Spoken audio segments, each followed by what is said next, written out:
Magandang gabi sa'yo, Maribel. Magandang gabi naman, Luis. Tuloy ka. Salamat. Siya nga pala, nagdala ako ng isang basket na prutas. Sari-sari yan, para sa inyo ng ate Lilia mo. Salamat. Maupo ka muna dyan at dadalhin ko lang sa kusina mga prutas na to. May kumakatok ulit May isa ka pa yatang bisita. Wala akong alam na darating at dadalaw sa akin maliban sa'yo. Ate, pakibuksan naman ang pintuan. Ako na lang ang magbubukas. Oh! Aswang! May aswang dito! Ate Lilia! Takbo na! Isara mo ang pintuan para hindi siya makapasok, Luis. Nakapasok na siya at nasagpang na niya sa Ate Lilia! Tulungan mo nga ate ko, Luis! Nakagat na siya ng aswang! Tulungan mo siya! Paano ko siya tutulungan? Hindi ko nga alam kung paano labanan ng mga aswang. Napakaduwag mo pala! Susumiksik ka pa dito sa lipuran ko! Walang hiya kang aswang ka! Maawa ka sa ate ko!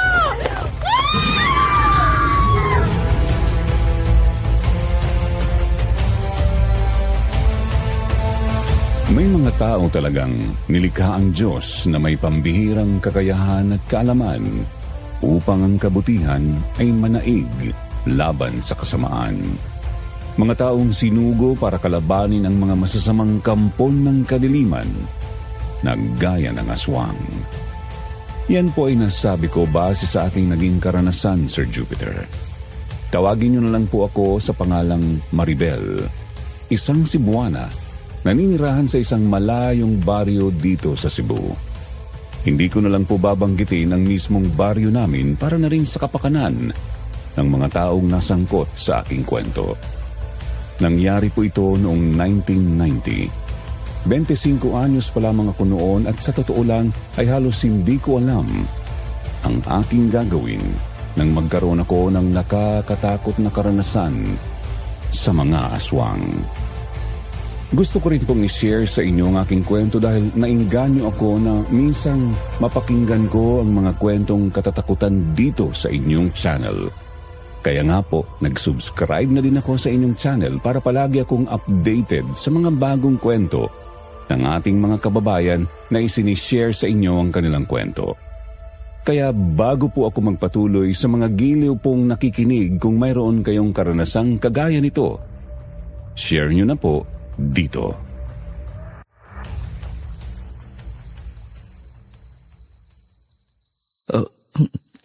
Wala na ang aswang, Maribel. Lumabas na ng bahay.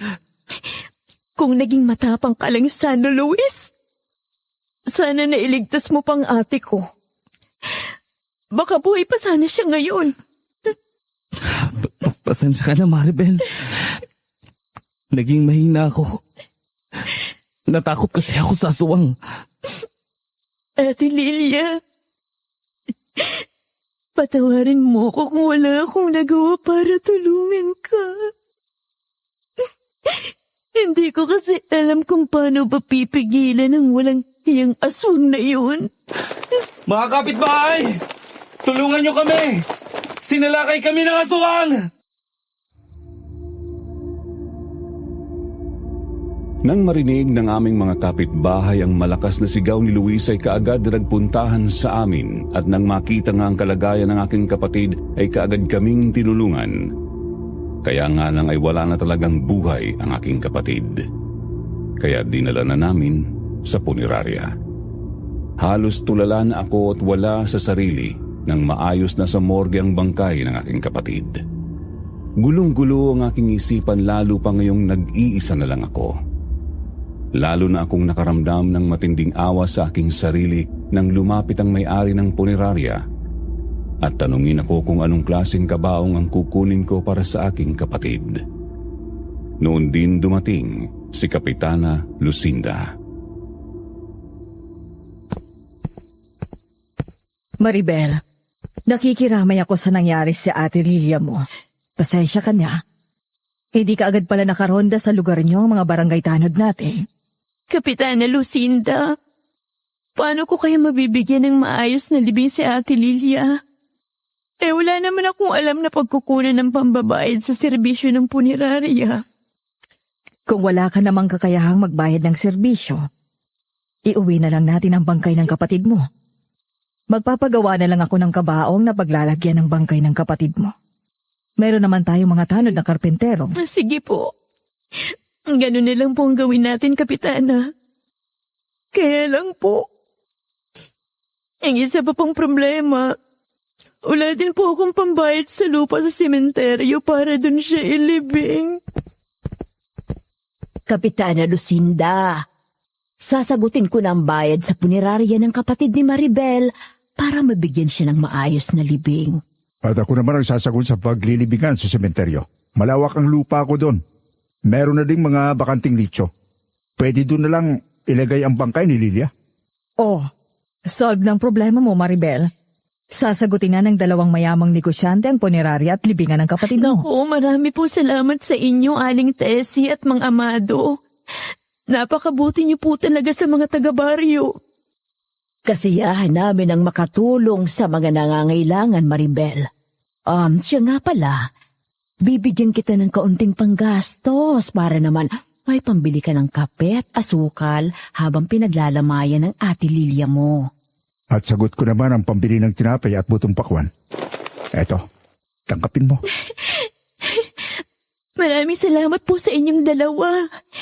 Tatanawin ko po ng malaking utang na loob ang bagay na to. Salamat po ulit.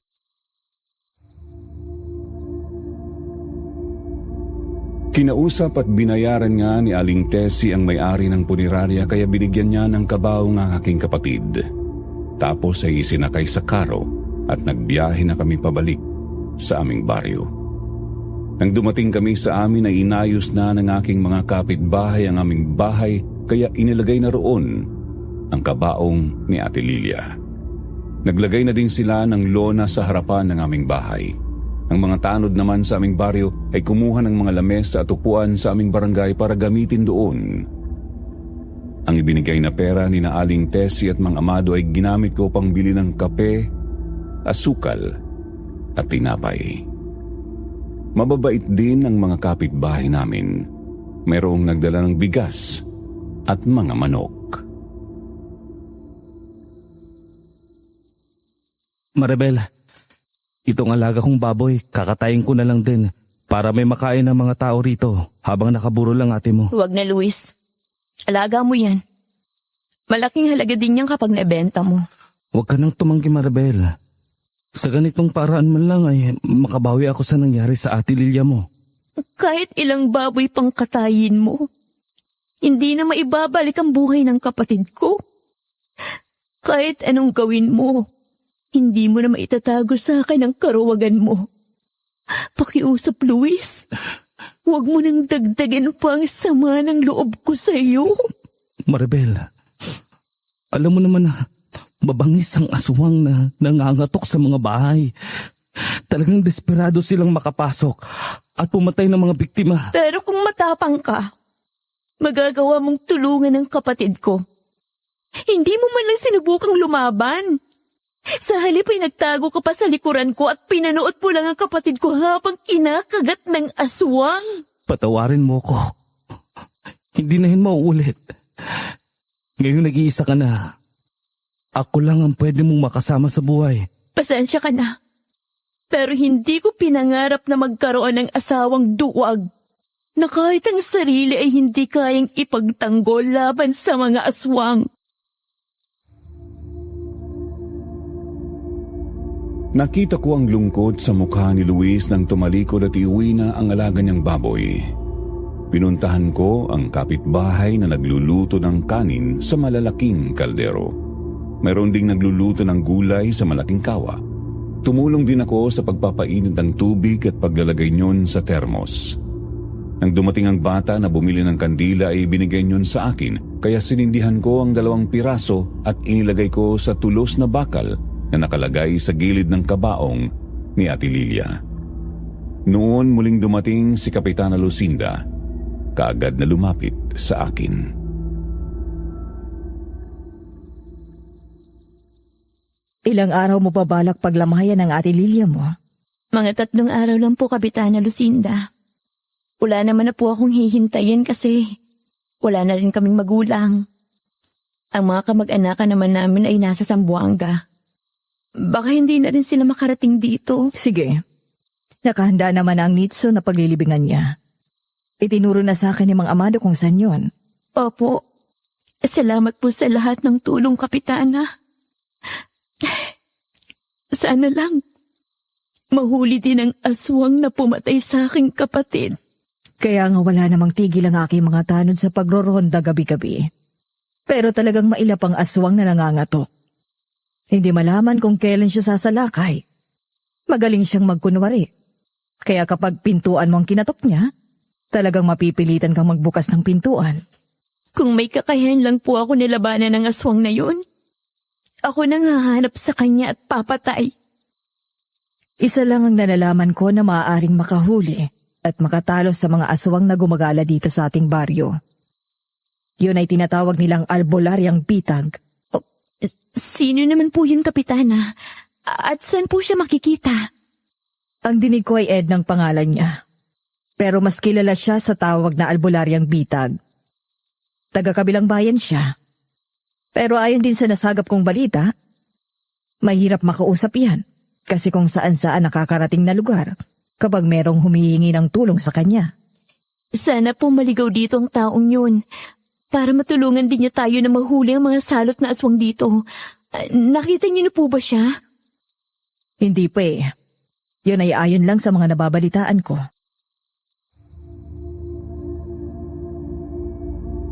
Naputol ang pag-uusap namin ni Kapitana Lucinda nang dumating si Aling Tessie.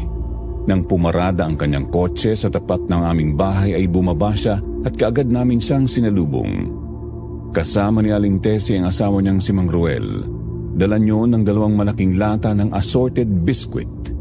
Nang makalapit sila sa akin ay ibinigay yon sa akin ni Mang Ruel. Magandang araw. Napadaan lang kami para ibigay sa iyo itong mga lata ng tinapay.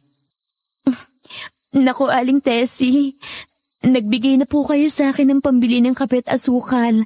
Bakit naman po nag-abala pa kayong bumili nito? Sobra-sobra na nga po ang ibinibigay niyo sa akin eh. Mabuti na yung marami kang tinapay dito para may maipakain ka sa mga naglalamay.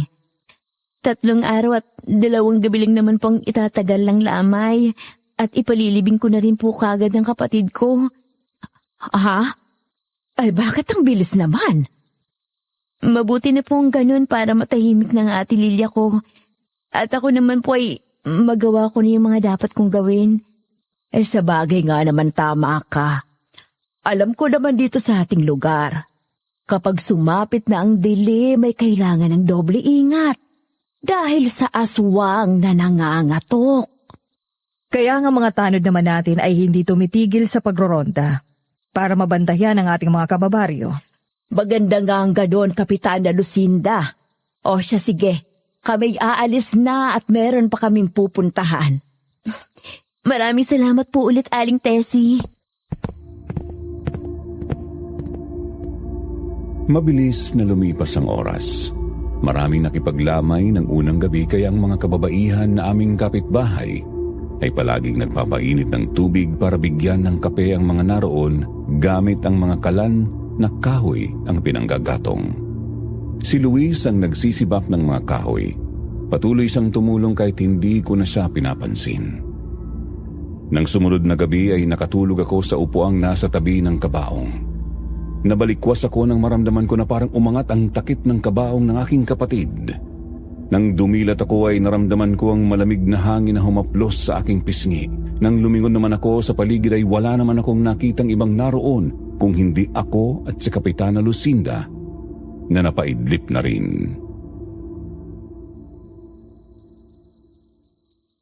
Kapitana Lucinda, gising po. Bakit, Maribelo? May problema ba? Ano po kasi, parang merong ibang tao dito kanina. Naramdaman ko kasi na umangat ang kabaong ni Ate Lilia. Nang magising ako, parang may tumakbo palabas na lumikha ng malamig na hangin na humaplo sa aking mukha. Wala naman akong naramdaman Teka lang. Bakit ba nakaangat ang takip ng kabaong ni Lilia? Sandali nga't sisilipin ko. Ay! Diyos ko, Maribel! Ang kapatid mo! Naukit ang mga mata! Kapitana Lucinda, ibig bang sabihin, aswang yung naramdaman ko na galing dito kanina? Sigurado yun, Maribel. Aswang na balbal ang galing dito. Aswang na balbal? Oo. Sila yung mga aswang na paboritong kainin ay mga patay na tao. Una nilang kinakain ng utak. Yun ang dahilan kaya butas sa mga mata ng kapatid mo. Kung ganun, dalawang klase pala ng aswang ang gumagala dito sa atin. Isang balbal na kumakain ng patay at isang aswang na nangangatok para mambiktima. Anong problema, Kapitana Lucinda? May napansin ba kayo na taong pumasok dito? Wala akong napansin, Kapitana Lucinda. Ang naramdaman ko lang ay malakas at malamig na hangin na saglit na dumaan. Yun ang naramdaman ko, Kapitana. Maaaring yun nga ang balbal. Napabuntong hininga na lang ako ng muling naupo. Lalong nadagdagan ng galit ko sa mga aswang. Patay na ang kapatid ko pero ayaw pa rin nilang tigilan. Kaya sa halip na 3 gabi ay pinasya ko na ilibing na siya sa 2nd araw pa lang. Dinala na namin siya sa sementeryo. Bago namin ipasok sa loob ng nicho ang kanyang kabaong ay muli kong pinabuksan ang takip ng kabaong para makita siya sa huling sandali. Pero nang masinagan siya ng araw ay nagulat kaming lahat na naroon ng unti-unting matunaw ang aking kapatid at maging puno ng saging. Nangatog ang bukong katawan nang makitang hindi na pala ang katawan ng aking kapatid ang nasa kabaong. Natumba ako at mabuti na lang nasalo ako ni Kapitana Lucinda. Sobrang sama nila, Kapitana. Pinatay na nila ang kapatid ko. Ayun naman, kinuha pa nila. Lakasan mo ang loob mo, Maribel. Alam ko na makakaya mong lampasan ang pagsubok nito. Pilitin mong maging matapang para matanggap mo ang nangyari sa iyong kapatid. Kapitana, natitiyak ko na ngayon na ang lahat ng naging biktima ng aswang na nangangatok at pumapatay ay ganito rin ang nangyayari sa mga bangkay. Sobrang sama talaga nila. Tama ka, Maribel. Sigurado ang mga nakalibing dito na naging biktima ng mga nangangatok na aswang ay puro puno ng saging na lang. Nang itayo ako ni Kapitana Lucinda ay muli kong hinaplos ang kabaong ni Ate Lilia tapos ay isinumpa ko na hahanapin ko ang mga aswang na pumatay sa kanya. Hindi na namin itinuloy ang paglilibing. Ibinalik namin sa punerarya ang kabaong kaya naman ibinalik ng may-ari sa akin ang kalahati ng halaga ng kabaong na nagamit. Nang makauwi ako sa aming bahay ay nalinis na rin yun ng aming mga kapitbahay. Naalis na rin ang mga lona at mga lamesa. Nang mabilang ko ang natirang pera ay nabuo ang aking pasya na umalis pansamantala sa aming baryo at hanapin si Aling Edna o mas kilala sa tawag na Albularyang Bitag. Habang nag-aabang ako ng masasakyan sa kalsada, dumating si Luis.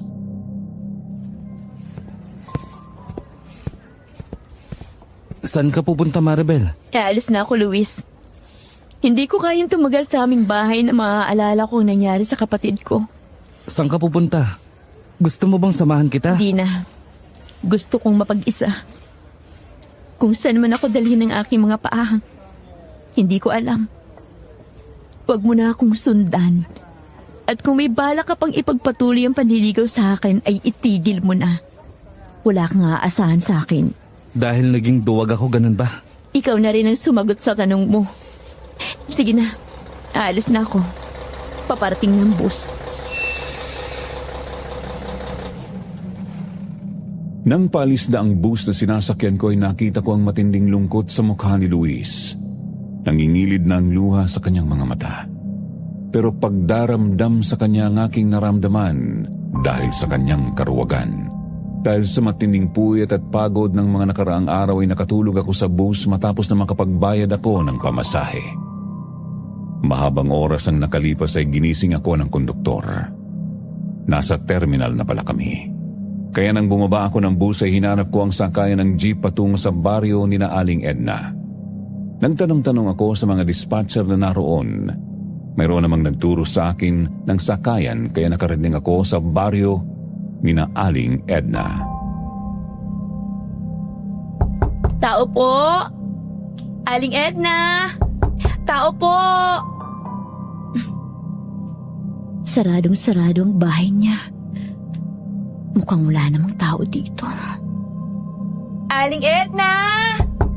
Tao po! Nang mayroong magdaan na isang babae ay sinabi niya sa akin na wala roon si Aling Edna. Ilang araw na yung umalis at hindi niya alam kung kailan babalik. Pero desperado talaga akong makita at makilala siya kaya naghintay ako sa kanyang pagbabalik. Mayroong maliit na kubo sa tabi ng bahay ni Aling Edna. Doon ako namalagi ng isang araw at isang gabi hanggang isang umaga. Naramdaman ko na mayroong matigas na bagay na humahaplos sa aking balikat. Nagising ako at nakita kong isang babae na may hawak na buntot pagi. Nakasuot ng maong na jacket at may nakasukbit ng itak sa bewang. Mayroon din siyang dalang bag. Sino ka? Bakit dito ka natutulog? Wala ka bang sariling bahay? Pasensya na po kung pansamantala ako nakitulog dito. Ako po si Maribel. Kaya po ako narito para hanapin si Aling Edna o mas kilala sa tawag na albularyang bitag. Ano naman ang kailangan mo sa kanya? Pinatay po kasi ng aswang ang kapatid ko. Hindi pa siya nasihan at kinain pa ang bangkay niya habang nakaburon. Kaya nang ililibing na namin siya, nalaman namin na napalitan na pala ng puno ng saging. Aswang na balbal ang gumawa nun. Tama po kayo. Kaya kung kayo po si Aling Edna, nagmamakaawa kung tulungan niyo ako. Sumama kayo sa aming baryo para tapusin ang paggasik nila ng lagim. Ay, talagang laga na pangaswang kahit saang bayan dito sa Cebu. Napakarami nang lumalapit sa akin para humingi ng tulong. Iisa lang ang aking katawan. Napapagod din ako. Hindi ko kaya matulungan ng lahat. Di naman ganun kadali ang paghuli at pagpatay sa kanila. Kinasusuklaman ko ang mga aswang Aling Edna. Ang hangad ko lang ngayon ay makaganti sa kanila. Kung hindi sila mamamatay, marami pang katulad ng kapatid ko ang mabibiktima nila. Nakakita ko ang matinding galit sa iyong mukha. Ang pagnanasa mong makaganti ay nararamdaman ko. Kung mayroon kang tapang, sige, patayin mo sila. Pero paano ko sila lalabanin, Aling Edna? Paano ko papatayin ang isang aswang na mabangis at walang awa? Kagaya ng sinabi ko, nag-iisa lang ako. Hindi ko kayang mapuntahan ang lahat ng lugar para tumulong. Ang tangi kong tulong na magagawa sa'yo ay turuan ka kung paano sila lalabanan. Ituturo ko din sa iyong paggawa ng bitag para mahuli sila. Marami po salamat, Aling Edna. Tatanawin ko po ito ng malaking utang na loob. Mula nga ng araw na yon ay doon ako pansamantalang tumira sa bahay ni Aling Edna. Sinimulan na rin niya akong sanayin. Una ay gusto niyang maging malakas ang aking katawan kaya tuwing umaga ay umaahon ako ng 10 beses sa burol na malapit lang sa kanyang bahay. Sa mga unang pagtatangka ko ay talagang sobrang hirap na naramdaman ko. Hindi ko pa natatapos ang 3 pag-ahon ay pagod na ako. Nanlulumo akong napaupo sa lupa. Hingal na hingal.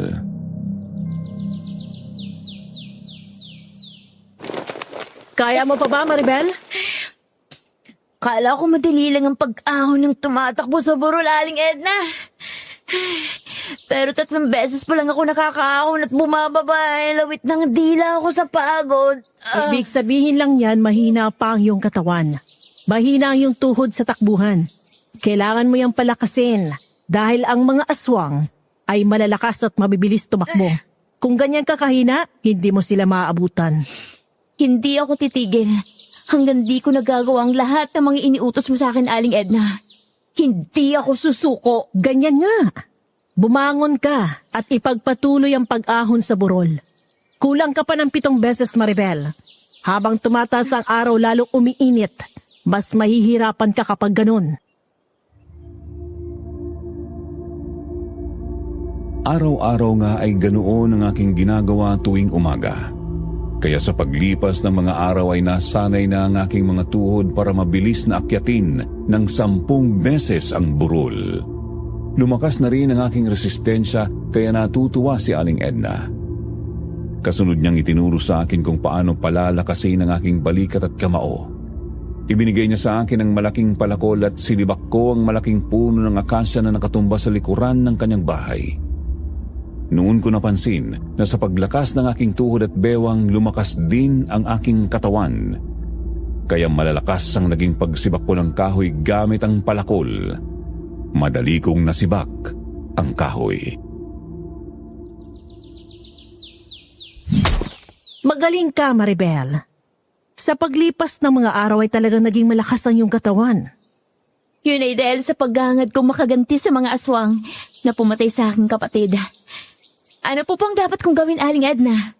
Ang liksi at talas ng mga matang susunod mong sasanayin.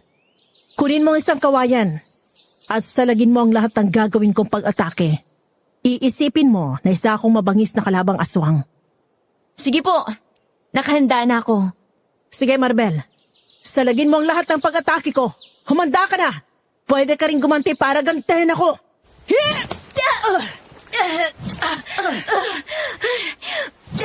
Magaling ka talaga, Aling Edna. Sobrang bilis mo. Kahit anong pag-atake ko ay nagagawa mong salagin. Ganyan ang mga aswang, Maribel. Kaya kailangan maging mas magaling tayo kaysa sa kanila. Kaya kailangan mo pang magsanay. Tuturuan din kita ng paggawa ng mga bitag laban sa kanila. Marami pong salamat, Aling Edna. Pero kapag huling pagsasanay, may hayop ako ipahuhuli sa iyo. Pero dahil mabangis yun, pwede mo na rin siyang patayin. Ang mahalaga sa akin, magawa mo't malampasan ang huli mong pagsubok. Anong klaseng hayop po ba yun? Malaking asong ulol daw yun na nakawala, sabi ng isa kong kakilalang pumunta rito. Kaya pupunta tayo sa kanila. At tutulungan natin sila na hulihin yon, kung kaya pang hulihin. Kung hindi naman, patayin na lang. Para wala nang makagat pang inosenteng tao. Sumang-ayon naman ako sa sinabi ni Aling Edna. Binigyan niya ako ng isang mahabang itak. Isang patalim at tanikalang may nakalagay na magkakadikit na 3 malaking sima sa pinakadulo niyon. 5:00 na ng hapon nang dumating kami sa kakilala ni Aling Edna na humingi ng kanyang tulong. Kaagad kaming pumasok sa loob ng bahay at nagkape. Nalaman ko na ang isang babae doon ay 7 buwang buntis. Anak siya ni Aling Epifania. Tahimik kaming naghintay doon hanggang sa tuluyang kumalat ang dilim. Mahabang oras na ang nakaraan ay hindi pa rin kami lumalabas ng bahay kaya nagtataka na ako kay Aling Edna. Aling Edna, nasan po yung aso na huhulihin ko? Wala pa, Maribel. Maghintay ka lang. Dahil ayon dito kay Epifania ay tuwing 11:00 ng gabi kung pumunta rito ang asong yon. Kaya maghintay ka lang, darating din yon. Aling Edna, naririnig yung magmalakas na alulong ng aso. Baka yun ang hinihintay natin. Sa palagay ko'y tama ka. Sige na, lumabas ka na ng bahay. Humanap ka muna ng pagtataguan mo. Baka kasi hindi lumapit kapag nakita ka. Mag-iingat ka ha. Talagang mabangis ang aso na yon. Opo, Aling Edna. Marahan nga akong lumabas ng bahay. Kalat na ang dilim ng pagkakataong yun pero maliwanag ang sikat ng bilog na buwan kaya naaaninag ko ng malinaw ang paligid. Nakita ko ang kamada ng mga kahoy na panggatong malapit sa bahay. Doon ako nagkubli. Nakita ko na mayroong sako doon kaya itinakip ko iyon sa aking sarili habang nakasilip ako at natatanaw ang pintuan at bintana ng bahay. Iisa lang ang nasa isipan ko ng pagkakataong yun. Ang malampasan ng huling pagsubok na ibinigay ni Aling Edna. Makalipas nga ang ilang sandali ay nakita ko na mayroong malaking aso ang dumating. Ang bilis niya. Tumayo siya sa harapan ng bintana ng bahay at saglit na tumanaw doon. Di nagtagal ay umikot siya sa paligid ng bahay tapos ay muling tumigil sa pintuan. Waring sinisilip niya sa siwang ang babaeng buntis sa loob ng bahay. Ito ng pagkakataon ko para hulihin ka. Hindi ka na makakawala sa tani ka lang ito na may sima. Ayos! Magaling palang tani ka lang to eh. Huli ka ngayon sa leeg. Hindi ka na makakatakbo. Teka. Napakalakas pala ng asong to. Talagang malakas ang aso na yan, Maribel. Ngayong nahuli mo na siya ng tanikalat, nakabaon ng sima sa kanyang lieg. Huwag mo na siyang hayaan makawala pa. Hindi ko na talaga siya pakakawalan, Aling Edna. Kahit malakas siya, kaya ko siyang sabayan. Sayang na lang yung pagsasanay ko kung isang aso lang ay hindi ko kayang pigilan. Ganyan nga. Ang lakas mo pala. Nabuhat mong malaking aso't maibalibag. Matigas talaga ulo niyan.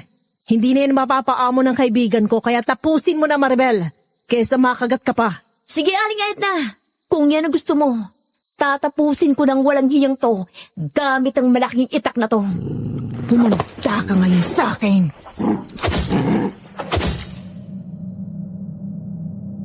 Hindi pa nakakabangon ng malaking aso ng ibalibag ko ay kaagad akong lumapit sa kanya. Tinaga ko siya ng hawak kong itak. Noong una ay nakailag siya pero hindi na ganoon kabilis. Siguro ay dahil napipigilan siya ng talikalang nakapulupot sa kanyang leeg kung saan nakabaon sa lalamunan niya ang sima noon. Kaya nang muli akong sumugod ay ang mga paa niya ang pinuntirya ko. Nang tamaan ng isang paa ay nasugatan yon ng malubha. Napilayan siya kaya mas naging madali na para sa akin ang sumunod na pag-atake. Hindi na nga nakaiwas ang malaking asong itim hanggang sa masaksak ko siya sa dibdib. Walang buhay na bumagsak yun. Pero laking gulat ko nang magbago ang anyo nito. Aling Edna, itong malaking aso, aswang yata to. Tama ka. Isang aswang nga ang pinatay mo. Siya ang salot na pabalik-balik dito para pagtangka ang biktimahin ang anak na buntis ni Epifania. Bakit niyo naman sinabi na aswang palang kakalabanin ko? Naisip ko kasi na baka umatras ka sa huling pagsubok kapag sinabi ko sa'yong totoo. Pero magaling ka. Buo ang iyong loob. Mabuti na lang at tumalab sa kanyang itak na to. Lahat ng mga kagamitang ibinigay ko sa'yo, bendetado Maribel. Kahit sinong kampo ng kadiliman ay hindi makakaligtas dyan. Hindi naman ako matatakot. Kahit malaman ko ng huling pagsubok ay ang pagpatay sa aswang, Aling Edna.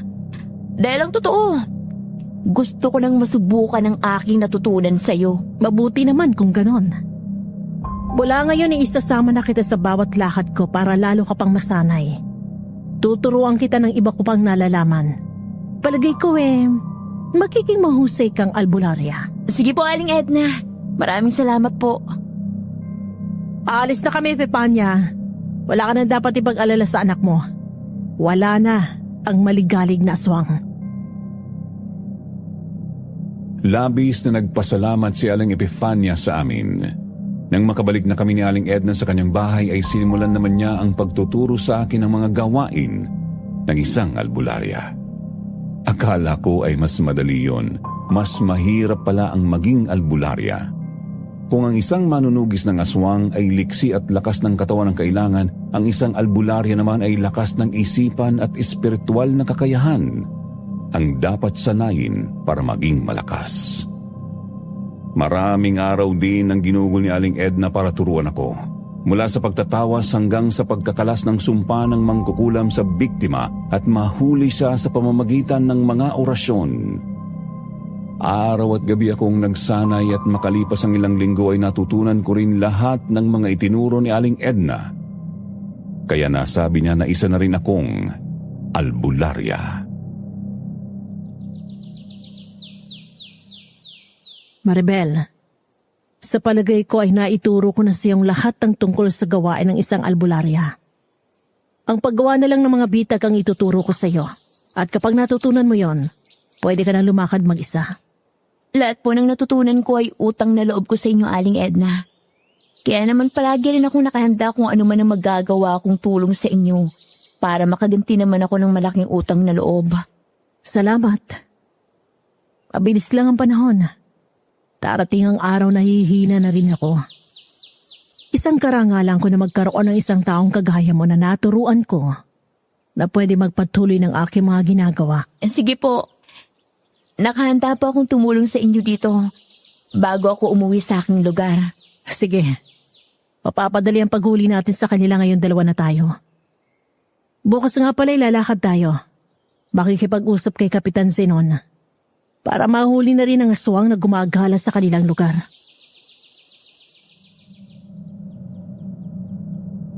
Nang sumunod na araw nga ay muli kaming umalis ni Aling Edna.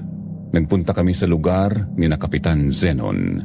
Kinausap siya ni Aling Edna para malaman kung ano ang sitwasyon doon at kagaya nga ng nalalaman namin.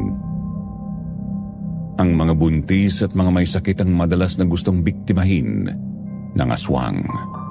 Kaya ang bahay ng buntis na si Rosie ang aming pinuntahan. Nakita namin na yari pala sa kawayan at pawid ang bahay niyon. Meron ding silong ang bahay kung saan walang bakod ang paligid kaya nang masilip yun ni Aling Edna ay kaagad siyang pumasok doon at naglagay ng mga bitag. Malalaking kawil o sima na ginagamit sa panghuhuli ng malalaking isdang isinabit sa silong ni Aling Edna. Mahigit 10 piraso yun. Naglagay din siya ng bitag sa paligid ng bahay. Mga sibat na kawayan naman yun. Ipinwesto yun sa mga lugar na maaring takbuhan ng aswang kung sakali. Naglagay din siya ng mga bitag na silo sa bubungan na pawid.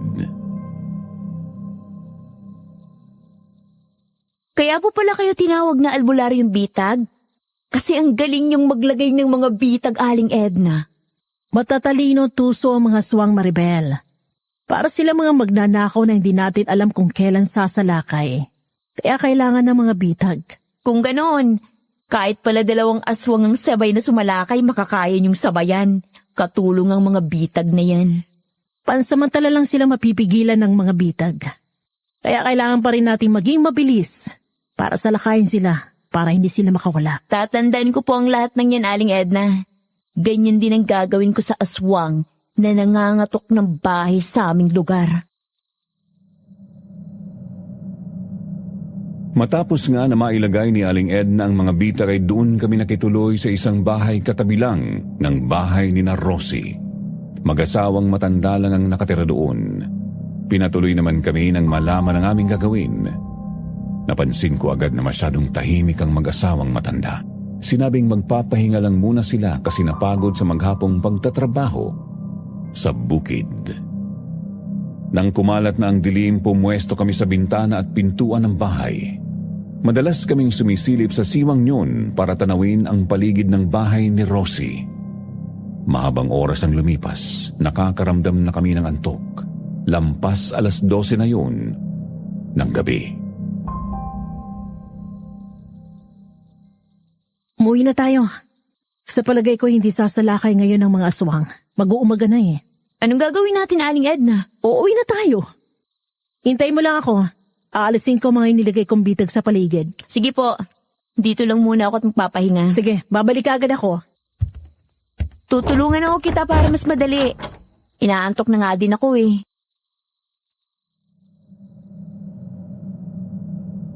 Nang magpaalam na kami ay sakalang bumangon sa higaan ng matandang lalaki. Pumasok saglit sa silong si Aling Edna pero kaagad din siyang lumabas.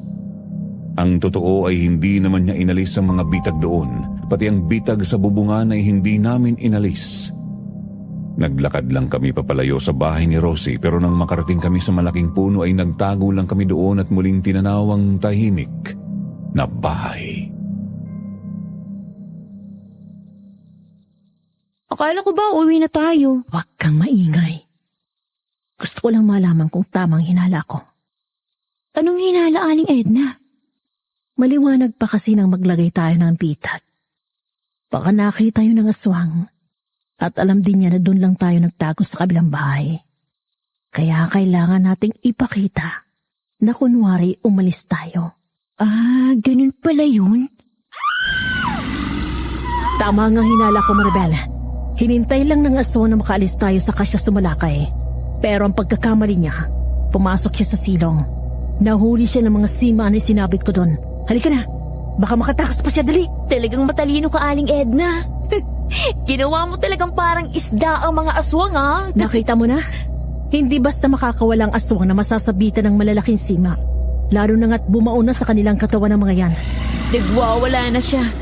Masisira ang buong bahay kapag hindi natin siya napigilan. Maribel, ikaw nang bahala sa kanya. Meron pa palang isa, ayun sa bubong. Nauli ng silo ko. Parang manananggal ang sang yun ah. Mga hangal kayo! Hindi kayo makakaligtas sa mga bitag ko! Patuloy na nagwala ang aswang na nasa silong. Kahit na nakabaon na sa katawan nito ang mga sima ng kawil ay nagpilit pa ring makawala kahit na mapunit ang mga laman niya sa katawan. Nang makawala ito at makalabas ng silong ay hinarang ko. Nakita ko na hindi na naalis ang nakabaong sima sa mata ng aswang. Kaya galit na galit siya nang sumugod sa akin. Kaagad akong dinamba pero nailagan ko siya. Nakipaggirian sa akin ang aswang. Ako naman ang biglang umatake sa kanya gamit ang mahabang itak. Magkakasunod na taga ang ginawa ko. Mabilis siyang umilag pero dahil mas mabilis ako ay nasapul ko siya sa balikat. Sa lakas ng pagtaga ko ay bumaon doon ang itak. Naparalisa ko ang kanang balikat niya. Nakaramdam ng takot ang aswang. Ang mga nilalang na kagaya niyo kinasusuklaman ko. Kalahi niyo ang pumatay sa aking kapatid, kaya hindi ko kayo mapapatawad. Mamamatay ka! Mahina na ang isang yan, Maribel. Tapusin mo na siya habang merong pagkakataon pa. Ako nang bahala dito, Aling Edna. Mag-iingat ka dyan. Aba, teka ha.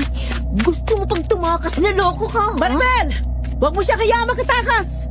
Mas malupit na kamatayan ang naghihintay sa kanya, Aling Edna. Doon siya tumakbo sa bitag mo! Hindi ka dapat maging kumpiyansa hanggat hindi mo nakikita ang kanyang bangkay. Sundan mo siya! Oo, Aling Edna. Pasensya ka na. Sinundan ko ang aswang. Tama si Aling Edna. Mayroong mga aswang na malakas ang pakiramdam. Nakaligtas yun sa mga sibat na kawayan. Nang malingat ako ay kaagad niya akong dinamba. Nabitiwan ko ang itak kaya napambuno kaming dalawa. Mabuti na lang at paralisado na ang isang kamay ng aswang kaya nang mahawakan ko yun ay hinatak ko. Nakita ko na nasaktan ng sobra ang aswang at lalong lumaki ang sugat niya sa parting yun. Tinadyakan ko siya. Nang tumumba siya ay kaagad akong bumangon. Ang isang sibat na kawayan ang una kong nahawakan kaya nang muling sumugod ng aswang itinusok ko yun sa kanyang dibdib. Napaangil ng malakas ang aswang bago tuluyang namatay. Kaagad kong binalikan si Aling Edna. Tutulungan na kita, Aling Edna! Tapusin na natin ang manananggal na yan! Mag-iingat ka, Maribel! Ang mga kagayang isa sa pinakamahirap kalaban. Kasi nakakalipad siya. Nakawala siya sa silo! Kung ganun, anong gagawin natin? Hayaan na naman siya! Sasalakin na naman! Pigilan mo siya gamit ang sibat. May maganda akong plano. Diyan ka muna! Aling Edna, saan ka pupunta? Bakit pumasok ka sa loob ng bahay? Hoy! Anong gagawin mo dyan? Bumalik ka dito at tulungin mo ako! Hangal kang manananggal ka? Kahit nag-iisa na lang ako, hindi ako natatakot sa'yo! Sige! Lumapit ka! Para matulad ka rin sa aswang na yon na pinatay ko na! Ganyan nga ang gawin mo. Galitin mo para siya na mismo ang sumugod sa'yo. Pagkatapos, ako nang kikilos para bumagsak siya. Aling Edna, akala ko'y iniwanan mo na naman ako sa gitna ng laban eh. Kumuha lang ako nasin sa loob ng bahay ni na Rosie. Ito ang magandang panglaban sa manananggal. Naunawaan ko ang sinasabi ni Aling Edna nang galit na sumalakay ang manananggal. Sinalubong ko yun ng sibat. Nagawa niyong ilaga ng mga pag-atake ko pero hindi niyo naiwasan ang asin na isinaboy ni Aling Edna sa kanyang mukha. Natamaan ng asin ang mata at bunganga ng manananggal, dahilan para mapaso ang bibig niyon at mahilam ang mga mata. Bumagsak yun sa lupa, sinimantala yun ni Aling Edna, tinaga niya ang magkabilang pakpak ng manananggal kaya kahit anong gawin yun, hindi na makakalaban. Nagpilit na lang iyong gumapang patungo sa kabilang bahay. Noon kami nagtaka ni Aling Edna nang pasukin namin ang bahay na pinagtaguan namin kanina. Naroon ang kaputol niyang katawan. Rosie! Lumabas na kayo ng bahay para may testigo kami na mga kapitbahay niyo pala ang aswang na gusto kang biktimahin. Kaya ng katunayan na silang aswang at manananggal na gustong kumuha sa anak mo, Rosie. Ang galing nilang magkunwari na mabuting tao sa inyo para hindi nyo mahalata na sila pala ang mga salot. Kaya pala habang nandun tayo sa kanila kanina, natulog lang sila ng mahabang oras. Tayo lang din ang binabantayang umalis. Mabuti na lang at nautaka natin sila. Pero kagaya nga ng sinabi ko sa iyo, Maribel, hindi ka dapat nagiging kumpiyansa habang hindi mo natitiyak na buhay ang kalaban. Tingnan mo yan. Nasugatan ka sa braso na hindi mo namamalayan. Naku, oo nga pala. Nasugatan ako habang nakikipagbuno sa aswang kanina. Huwag kang mag-alala, gagamutin kita.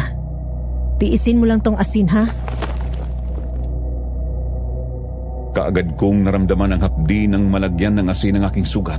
Tapos ay kinuha ni Aling Edna sa kanyang bag ang isang bote ng langis at binuhusan yun ng langis. Nakita ko na lumabas sa aking sugat ang maiitim na dugo.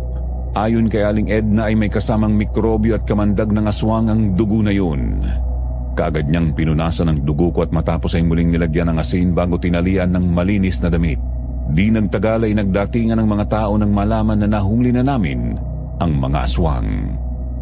Galit na galit ang mga tao sa manananggal na patuloy ang ginagawang panggapang pero itinali ni Aling Edna ang tanikalang may sima sa lieg ng manananggal kaya inabutan siya ng pagsikat ng araw.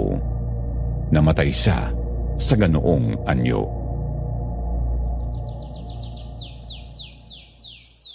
Uwi na tayo, Maribel. Napagod na ako, tinaantok eh. Kukuha lang tayo ng damit sa bahay at diretso na tayo sa bayan, doon sa terminal. Anong gagawin natin sa bayan, Aling Edna? Bakit pupunta tayo sa terminal? Sasamahan kita pag uwi sa inyo. Ngayong tapos na ang problema tutulungan naman kitang maiganting kapatid mo sa mga aswang na pumatay sa kanya. Talaga, Aling Edna? Sasama ka sa akin sa aming lugar? Naku, maraming salamat po talaga. Oo, gusto ko rin makarating sa inyo kaya halika na. Baka tanghaliin tayo sa biyahe. Sa bus na tayo matulog. Sige ho, tayo na sa bahay mo para makuha ko rin ang mga damit ko. Ilang buwan din ako nawala sa amin. Tiyak na magugulat sila sa akin pagbabalik dahil hindi na ako ang dating Maribel na iyakin na kilala nila. Pero kagaya ng sinabi ko sa'yo, kailangan ay maging maingat ang mga manunugis ng aswang na kagaya natin. Kasi hindi natin kabisado ang bawat kalaban kung gaano sila kalakas. Huwag masyadong kumpiyansa. Hanggang hindi namamatay ang kalaban, hindi dapat nagiging pabaya. Oo, Aling Edna. Naiintindihan ko na. Hindi na mauulit ang kapabayaan kong ito. Isang bagay pa pala. Ilihim mo ang aking pagkatao pagdating natin sa inyo, ha? Walang sino mang dapat makaalam na ako si Albularya ang bitag. Magiging mas madali sa akin ang makakilos kapag hindi nila ako kilala. Tama ko kayo. Sige ho, yun ang gagawin natin, Aling Edna. Nang makarating nga kami sa bahay ni Aling Edna ay kinuha namin ang aming mga damit. Inilagay ko sa bag pati na rin ang mga kagamitan namin ni Aling Edna. Nakita ko si Aling Edna na mayroong inilabas na malaking kahon sa ilalim ng kanyang papag. May kinuha siya doon na 3 bitag na yari sa bakal. Mayroon ding nakalagay na mahahabang kadena sa bawat bitag na yun. Dali na rin natin tong bakal na patibong na dating ginagamit ng asawa ko sa panghuhuli ng baboy ramo. Ibang klase pong bitag na to ah. Bukod sa matibay na bakal siya, meron siyang matutulis na talim sa paligid. Aba, kapag naipit dito ang paa, tiyak na hindi na makakaalis kasi malakas din ang spring na nakalagay dito. Tama ka, Maribel. Ilalatag natin yan. Kapag ibinuka mo yan, magiging hugis bilog siya. Kapag naapakan siya, pipitik ang spring na yan, kaya tutupi siya at maiipit niya ang paa ng sino mang makaapak dyan. Tapos yung kadena niyan, itatali natin sa isang puno para yung mahuhuli, hindi na makakatakbo. Bagay talaga ito sa mga aswang dun sa amin na mahilig sumalisi para mga tok ng mga pintuan. Teka, wala na ba tayo nakalimutan, ha? Tingnan mo ngang mabuti. Ako medyo nakakalimot na din Yung langis na panggamot nyo sa mga nasugatan ng aswang, baka nakalimutan nyo. Ay naku, oo nga pala. Ito kasing nasa bulsa ko maliit na bote lang. Kunin mo nga sa aparador yung malaking bote ng langis, Maribel. Dali natin yon. Kakailanganin natin ang langis na yon na may dinikdik na bawang at dahon ng suha. Matapos nga na mailagay namin sa malaking bagang lahat ng aming kailangan, umalis na kami. Nagpunta kami sa kalsada at naghintay kami ng bus papunta sa bayan. Nang may magdaan na bus papuntang bayan, kaagad kaming sumakay ni Aling Edna. Pagkaupo namin sa dulong bahagi ng bus ay kaagad nakatulog si Aling Edna, pero ako kahit puyat at pagod ay ayaw akong dalawin ng antok. Siguro ay dahil excited akong makabalik na sa aming lugar at matugis ko na ang aswang na may atraso sa akin. Lumipas ang mahabang oras, nakarating na kami sa bayan. Nang bumaba kami ng bus ay nagpunta kami sa kabilang terminal ng bus patungo naman sa aming baryo. Sumakay kami doon ni Aling Edna. At makalipas ang 4 na oras, nakarating kami sa aming baryo.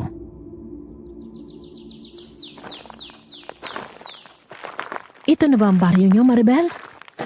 Maganda naman pala. Eto na nga, Aling Edna. Kung titingnan mo, talagang maganda ang aming baryo. Iisipin na makakakita na tahimik dito. Pero ang totoo, maraming misteryo ang nangyayari sa lugar na to, lalo na pagsapit ng gabi. Ngayong nagbalik ka na, tayo ang tutuklas ng mga misteryo na yan. Aalimin natin kung sino-sino ang mga balbal na aswang dito. Oo, Aling Edna. Yun ang isang bagay na ipinagdarasal ko na mangyari. Ang makaganti sa mga walang pusong aswang na pumatig at kumain sa aking kapatid. Maribel, kailan ka pa dumating? Ngayon lang. Kabababa lang namin sa bus ng tiyahin ko. Siya nga pala si Tia Edna. Kamusta po kayo, Aling Edna? Ako po si Luis. Mabuti naman kami, Luis. Nakakapagod lang sa biyahe. Malayo pala tong baryo ng pamangking kong si Maribel. Sumakay na po kayo at ihatid ko na kayo sa bahay ni Maribel. Huwag na, Luis. Kaya pa naman namin maglakad eh. Huwag ka nang tumanggi, Maribel. Nagmamagandang loob ng ang tao eh. Halika na, sumakay na tayo. Oo nga naman, Maribel. Halika na. Ihatid ko na kayo. Nakasakay na sa tricycle ni Luis si Aling Edna kaya napilitan na rin akong sumakay. Inihatid kami ni Luis sa aking bahay. Nang makarating kami roon ay napansin ko na walang ipinagbago ang paligid ng aming bahay. Hindi man lang tumaas ang damo sa paligid kahit ilang buwan na akong wala. Nang pumasok ako sa loob ay nakita kong malinis din ang loob ng bahay. Noon ako muling napatingin kay Luis. Mula nang umalis ka ay inalagaan ko na tong bahay mo, Maribel. Minsan sa isang linggo ay naglilinis ako dito. Tuwing 2 linggo naman ay tinatabas ko yung mga damo sa labas, kaya ganyang kalinis. Maraming salamat sa pag-aalaga mo sa aking bahay, Luis. Sa ganitong paraan man lang ay makabayad ako ng atraso sa'yo. Mukhang nagiging seryoso na usapan niyo ha. Sobra ba ng laki na atraso mo sa pamangking ko ha, Luis? Ang naging kasalanan ko po ay naging duwag akong harapin ng aswan noong mga panahong sinasalakay niyo ng ate Lilian ni Maribel. Hindi ko po kasi alam kung paano yung labanan. Naku, kung nagkataong sumugod ka at wala kang alam na panlaban sa aswang, tsaka 2 kayong nabiktima nun, baka napatay ka rin. Alam ko po yun. Kaya ngayon ay sumasama na ako sa pagroronda kapag gabi. Sa pagbabakasakaling mahuli namin ang mga nangangatok na aswang dito sa aming lugar para maiganti kong ate Lilian ni Maribel. Kung ganon, hindi pa rin pala nagbabago ang sitwasyon dito sa atin. Katulad pa rin ng dati, Maribel. Ang paraan ng aswang ay kagaya ng ginawa sa atin. Kumakatok muna at kapag nagkamali ka na buksan ang pintuan ng iyong bahay, ay saka siya papasok at sasalakayin ng mga nasa loob.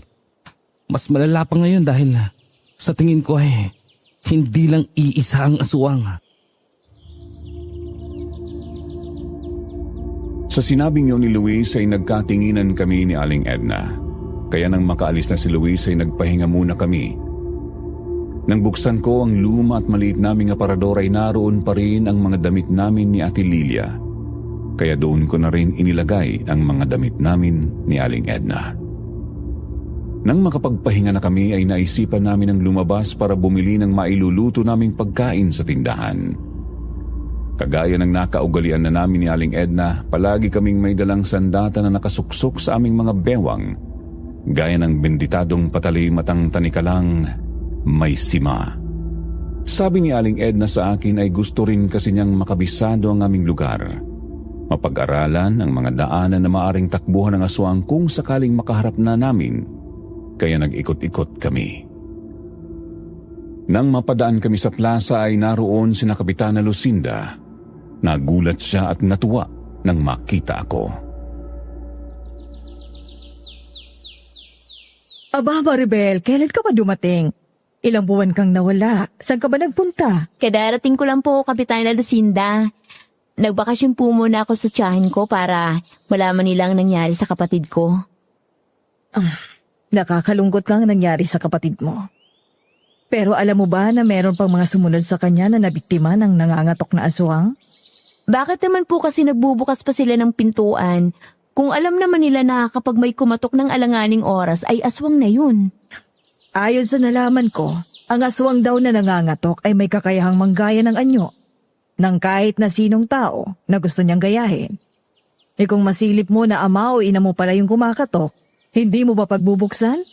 Siyempre, pagbubuksan ko yun, Kapitana. Ganon ang madalas na nangyayari. Kaya kapag nagbukas sila ng pintuan, malalaman nilang aswang pala yun na nanggaya lang ng anyo. Nakukuha nyo na napapatay ang sino mang magbubukas ng pintuan. Nakakatakot naman pala dito sa inyong lugar, Kapitana Lucinda. Ano po bang ginagawa ng mga tao rito? Hahayaan na lang ba na patuloy na maghasik ng lagim ang mga aswang na yun? Ang totoo ay nagkaisa ng mga kalalakihan dito para magronda tuwing gabi. Kasama nga sa nagroronda si Luis. Kaya lang ay talagang mailap ang mga aswang. Alam nila kung kailan at saang lugar ang sasalakayin nila. Malaki na talagang perwisyong ginawa ng mga aswang na yan. Dapat na talaga silang pigilan. Yun din naman ang gusto ko. Kaya lang ay madalas silang nasasalisihan ng aswang. Kaya hanggang ngayon ay patuloy silang nakakapambiktima. Kahit araw ay gumagala sila. Napansin ko na parang gumagawa ng banderita sa mga tauhan niyo, Kapitana Lucinda. Malapit na kasing kapistahan dito sa ating lugar. Kaya nagpapagawa na ako ng mga banderitas na isasabit sa mga kalsada. Sana nga'y matapos ng problema sa aswang na yan. Bagong kapistahan. Para naman mapanatag ng kalooban ng mga tao at makapagsaya na. Saan bang punta nyo? Bibili lang po ng bigas at gulay na mailuluto sa talipapa kung meron pa. Sige po.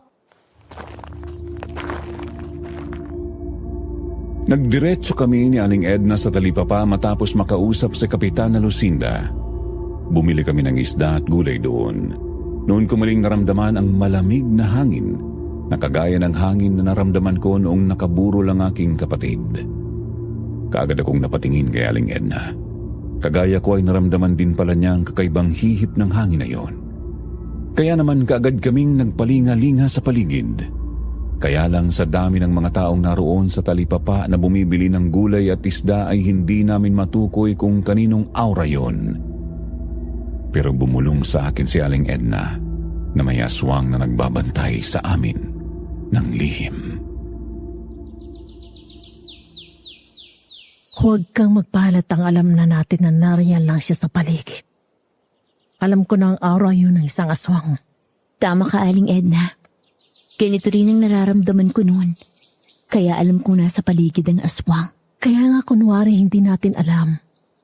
Tsaka kung ako ang binabantayan niya. Kasi dayo lang ako dito sa lugar niyo. Iniisip niya na madali niya ako mapibiktima. Mabuti naman kung ganun. Siya nang lalapit sa atin. Hindi na tayo mahihirapang maghanap sa kanya. Sige, basta humanda ka. Dala mo bang patalim na ibinigay ko sa'yo? Oo, Aling Edna. Palagi kong dala yun dito sa likuran ko nakalagay. Pumunta tayo sa lugar na wala ng maraming tao. Kung sinong susunod sa atin, tiyak na siya ng aswang. Bayaran mo na yung isda. Bumili ka na rin ng asin at bawang. Ginawa ko nga ang sinabi ni Aling Edna tapos ay naglakad na kami papalayo sa talipapa. Dumaan kami sa lugar kung saan kakaunti lang ang kabahayan. Karamihan ay nakasarado pa kahit tanghaling tapat na. Paano nga ipuyat ang mga tao sa gabi sa pangamba na salakayin sila ng aswang? Kaya sa araw sila natutulog para makapagpahinga. Pero may mga aswang na kahit tirik ang araw kapag nagutom ay gumagala at naghahanap ng biktima, kagaya ng sinabi ni Kapitana Lucinda. Napatigil kami sa paglalakad ni Aling Edna ng isang malaking asong itim ang humarang sa amin. Nagaan yung asong ulol ito at dahan-dahang lumakad palapit sa amin. Totoo nga pala sinabi ni Kapitana Lucinda. Ibang klase ng mga aswang dito sa aming lugar. Kahit na tirik ang araw ay nagagawa pang gumala. Mga gabunan ng ganitong klaseng aswang, Maribel. Hindi na nila kailangan maghintay ng dilim para gumala. Makakaya nilang makapambiktima kahit anong oras. Mag-iingat ka dahil malalakas ang mga gabunan. Kung ganon, 2 klase palang aswang na gumagala dito. Iba pang balbal na kumakain ng mga patay. Tama ka. Kaya ibaba mo na yung mga pinamili mo para pagtulungan na natin ang gabunan na to. Kaya na siya, Aling Edna. Papasugod na siya. Dating gawin, Maribel. Kailangan mas mabilis ang kilos natin kaysa sa kanya. Hindi ka pwede magpabaya kahit isang saglit lang. Sige. Gagamitin ko sa iyong tani ka lang may sima. Huli ka! Impacto ka! Ingan ka, Maribel! Malakas ang gabunan! Nang magwala ang gabunan ay tumayo siya. Mas malaki pa sa amin ni Aling Edna. Nahawakan niya ang tanikalang may sima. Kahit bumaon na ang sima niyon sa kanyang lieg ay parang baliwala lang. Hinatak niya ako palapit sa kanya. Hindi ko naman yun kinontra. Sinadya kong magpatangay sa kanya. Nang malapit na ako sa kanya ay binuka niya ang malaki niyang bibig para sagpangin ako pero mayroon na akong plano. Nabunot ko mula sa aking bewang ang patalim at sinaksak ko ang bibig ng gabunan. Kaagad na sumirit ang dugo niyon. Nahilo siya, ganun pa man ay nagawa niya akong balyahin. Tumalsik ako sa kawayang bakod na naroon. Natumba yun kaya ang may-ari ng bahay na yun ay lumabas at nakita ang nangyayari. Sumigaw siya at humingi ng tulong. Kaagad na napaligiran ang aswang. Yari ka na ngayon, halimaw ka! Hindi ka na makakaligtas sa amin! Mga kasama! Huwag na nating hayaang magkawalang salot na to! Ayos ka lang ba, Maribel? Oo, Aling Edna. Ayos lang ako. Talaga palang malakas ang gabunan. Pero baliwala ang lakas niya kapag magtulungan tayong lahat. Grabe. Lakas ang pagkakabalya sa akin, ha? Kaya nga sabi ko sa'yo, huwag kang masyadong kumpiyansa. Bawat aswang may kanya-kanyang kakayahan. Sige na, tapusin na natin to. Sugatan ang bibig niya, Aling Edna. Hindi niya na magagamit yan para kagatin tayo. Tatapusin kita! Walang hiya ka! Sige, sabay tayo! Tulungan niyo kami, mga kasama!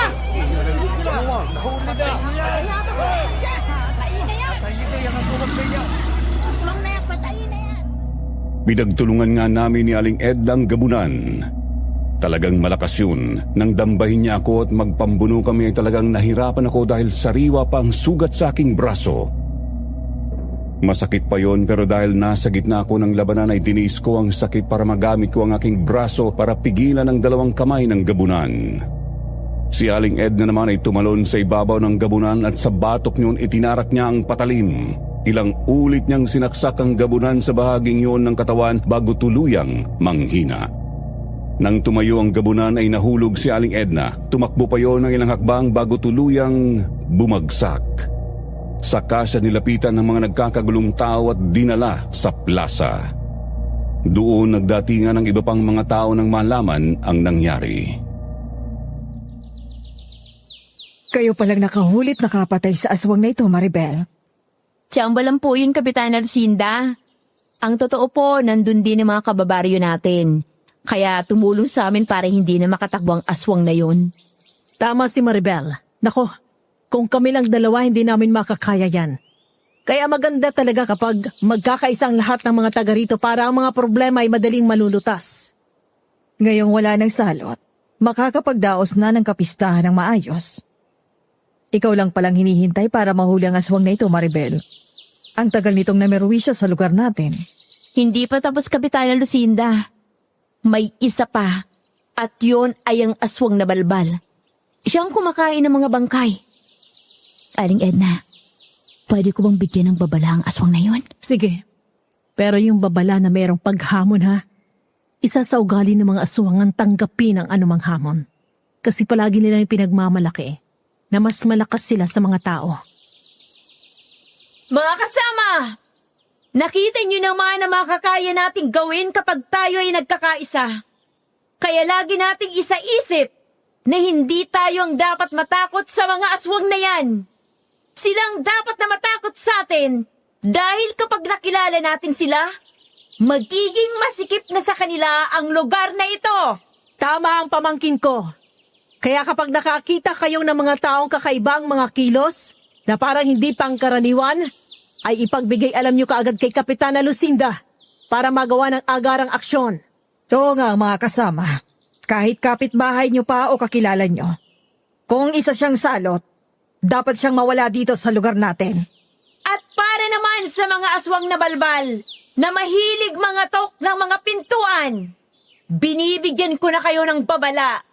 Tumigil na kayo sa pambibiktima dito o lumayas na kayo sa aming baryo dahil malapit na namin kayong makilala.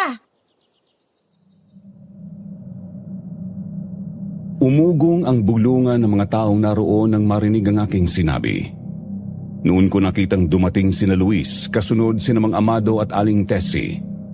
Nakita nila ang nakabulagtang gabunan na unti-unting nagiging abo dahil sa tamang mga benditadong patalim.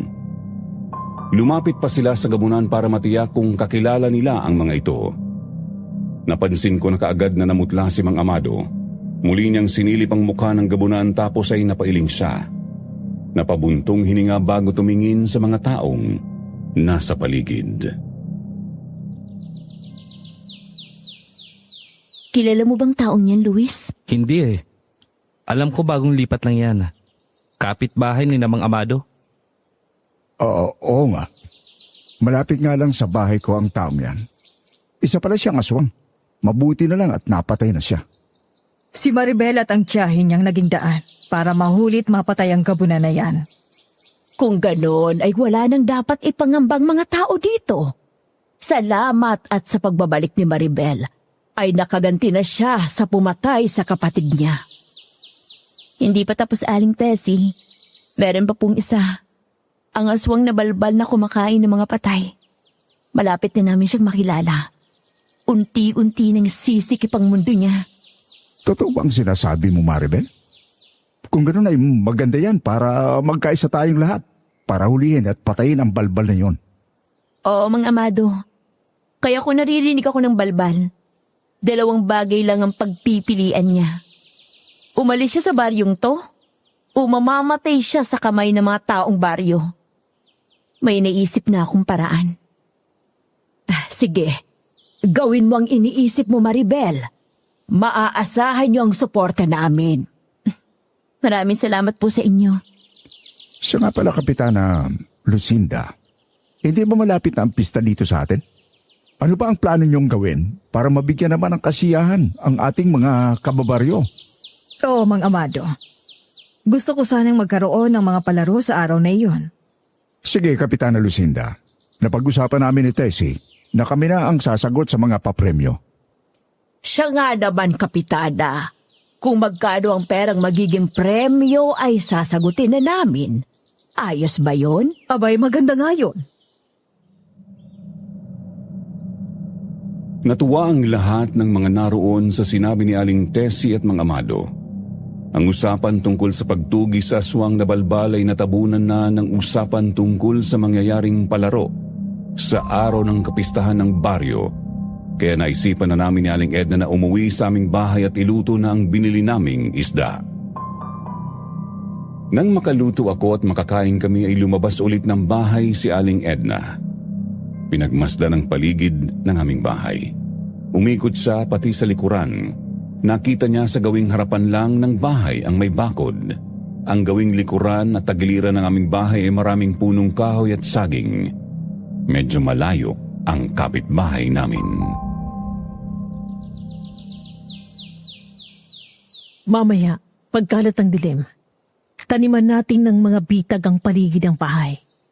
Ngayong nakapatay na tayo ng isa sa kanilang kalahi, Tiyak na babawi ang mga yon. Kilala nila tayo. Pero hindi natin kilala ang kalaban kaya kailangan natin mag-ingat. Nakarating kaya sa mga balbal ang babala ko na may paghamon? Ugali ng mga aswang na kapag merong kang utang, hindi sila titigil hanggat hindi sila nakakaganti.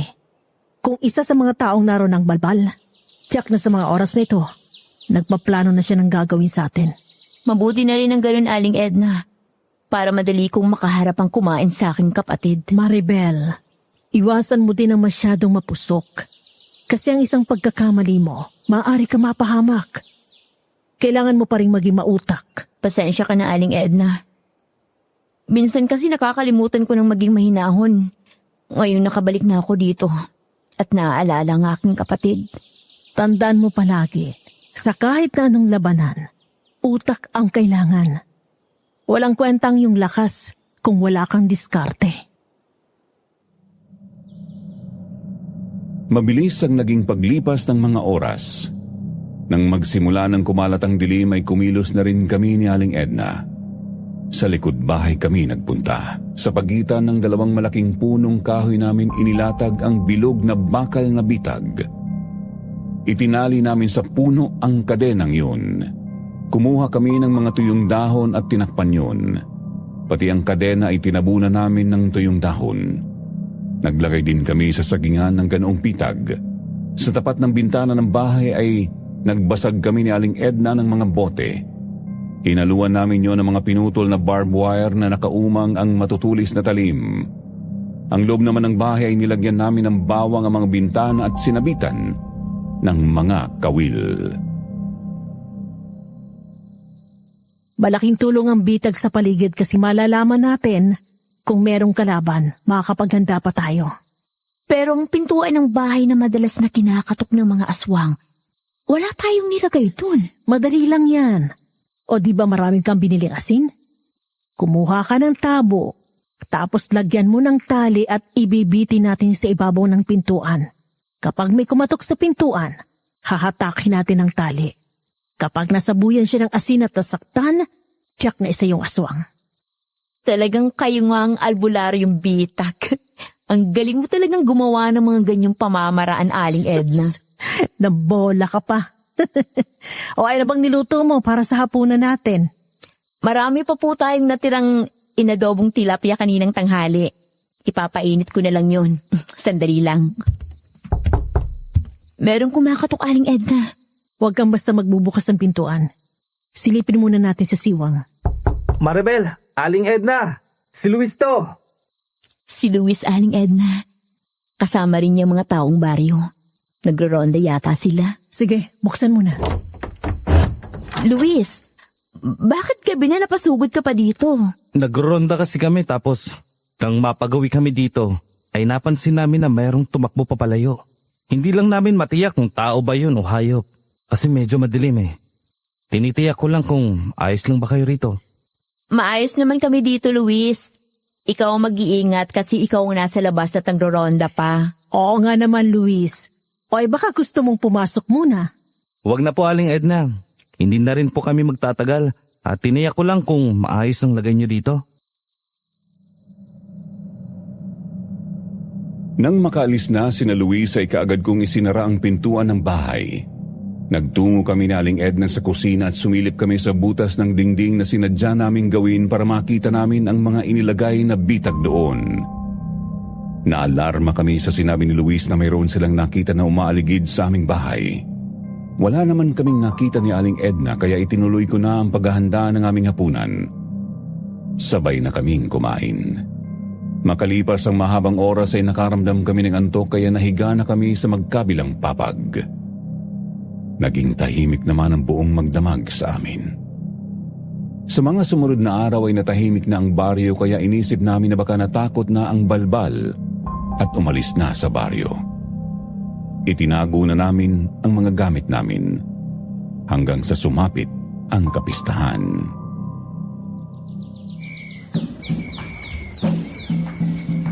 Ang saya pala ng kapistahan dito sa inyo ah. Merong musiko. Lahat ng mga tao ay sumusunod na sa kanila dahil sa magandang majorette. Saan sila pupunta niyan? Ang balita ko ay sa gitnang bukid idadao sa mga palaro, karera ng kalabaw, palayo ang bumato ng buko at baseball. Parang ang masarap manood eh. Sa palagay ko, pwede na nga tayo makipagsiya sa mga tao. Baka nga nag-alisa na dito ang mga aswang. Ilang araw ng tahimik ang lugar nyo. Sige, pumunta na rin tayo sa bukid, Aling Edna. Sa palagay ko ay hindi tayo makakapunta sa bukid para sumunod sa mga tao, Maribel. Bakit, Aling Edna? Tingnan mo sa labas ng bakuran mo, doon sa puno. May 2 gabunan. Hinintay lang pala ng mga itong kapistahan para mga tao ay maging abala sa palaro. Para walang sino man ang makakatulong sa atin sakaling sumalakay sila. Tama ka, Aling Edna. Meron pang gabunan. Hayun sa bandang likuran. Dito rin nakatingin sa atin. Pinagplanuhan nila na ngayon talaga salakayin. Tayo na sa loob. Kunin natin ang mga gamit natin. Pumasok na tayo. Alam ko pansamantala lang sila mapipigilan ng mga bitag sakaling dun sila dumaan. Kaya na sila, Maribel. Sumusugod na sila.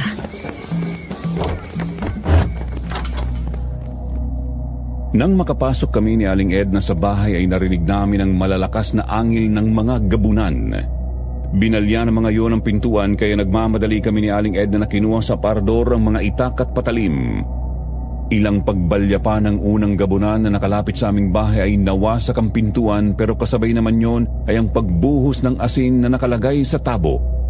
Naramdaman yon ng gabunan kaya tumingala. Ang mga butil ng asin naman ay tumama sa mga mata nito at sa mukha. Mayroon ding pumasok sa loob ng bibig kaya napatras yun. Galit na galit.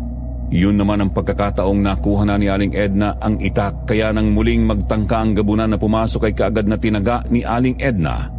Naputol ang kamay niyon. Umatras siya. Talaman niya na hindi basta ordinaryong itak ang hawak natin. Makiramdam ka sa paligid. Sige, dito ako sa gawing kusina. Talasan mong pakiramdam mo, Maribel. Desperado na mga to na maiganti ang kanilang kalahing napatay natin. Kung ganon, pareho pala kami ng nararamdaman ni Aling Edna. Desperado na rin akong maiganti sa kanilang kapatid ko. Hindi ko akalain na madali natin silang makakaharap. Tama lang talaga na bigyan sila ng babala. Tama ka nga. Paghamon yun sa kanila. Kaya nga lang, malalakas na aswang ang kagaya nila. Ibuhos mo ng lahat ng kakayahan at natutunan mo sa akin, Maribel. Patnubayan tayo ng Diyos. Sige! Pumasok kayo at harapin ang iyong katapusan! Pasok, halimaw!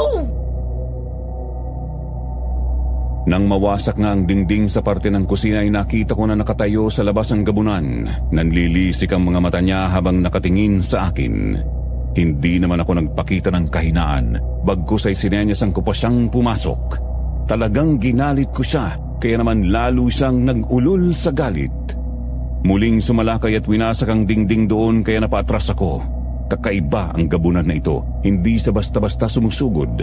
Humahanap din siya ng magandang tiyempo. Nang mapansin ko ang kaserola na mayroon pang laman na mainit na tubig ay kaagad kong dinampot at isinaboy sa kanya. Tumama ang kumukulong tubig sa mukha ng gamunan kaya nataranta yun. Tinadyakan ko siya kaya tumalsik palabas ng bahay. Nagulat ako saglit dahil nakita ko na mayroon pang isang babaeng gabunan na nasa di kalayuan. Mag-iingat ka, Maribel! Ikaw din, Aling Edna. Mag-iingat ka. Huli ko, pangit na halimaw! Mas magandang maglaban tayo dito sa labas. Makakakilos ako ng maayos! Hindi ko akalain na sa iyong pagbabalik, sisirain mo ang aming mga plano. Unang araw mo pa lang, ay napatay mo na ang isa sa aming kalahi. Kaya ngayong abala ang lahat sa kapistahan. Ililigpit namin kayo. Huwag kang mag-alala. Kapag napatay ko ng isang to, ikaw naman ang haharapin ko. Alam kong ikaw ang pumatay sa aking kapatid. Hindi ko makakalimutan ang itsura mo!